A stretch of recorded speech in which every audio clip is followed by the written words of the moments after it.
আসসালামু আলাইকুম, শুভ সন্ধ্যা। কেমন আছো বন্ধুরা? আশা করি আল্লাহর রহমতে সবাই ভালো আছো। আজকের ভিডিওটা একটু লং হবে, মনোযোগ সহকারে দেখবেন। সত্যি বলতে আমি তেমন একটা রান্নাবান্না পারি না, তবে অনেক কষ্টে শিখছি। আলহামদুলিল্লাহ, যা শিখছি খেতে পারে সবাই, ভালোও বলে।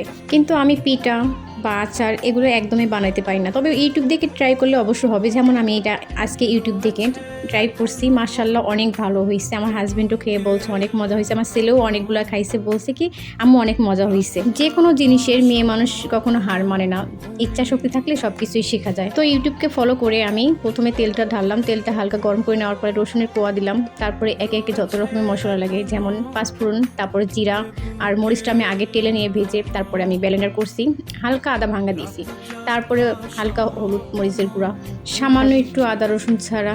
আর কি আচারটা বানাইতে হলে যে আপনি জলপইটা আগে ধুয়ে পানি ছাড়িয়ে নিতে হবে, এখানে কোনো রকমের পানি অ্যাড করা যাবে না। শুধু যদি পানি অ্যাড করা যায়, ভিনেগারের যে পানিটা আছে এটা অ্যাড করলেই চলবে, এছাড়া আর কোনো কিছু লাগে না। আমি হালকা আঁচ করে সব কিছু দিয়ে মশলাপাতি দিয়ে তারপর আমি হালকা আঁচ করে তারপর এগুলো সিদ্ধ করে নিয়েছি। তারপরে দেখেন আমার ফাইনাল লুক, ওয়াও অনেক মজা ছিল।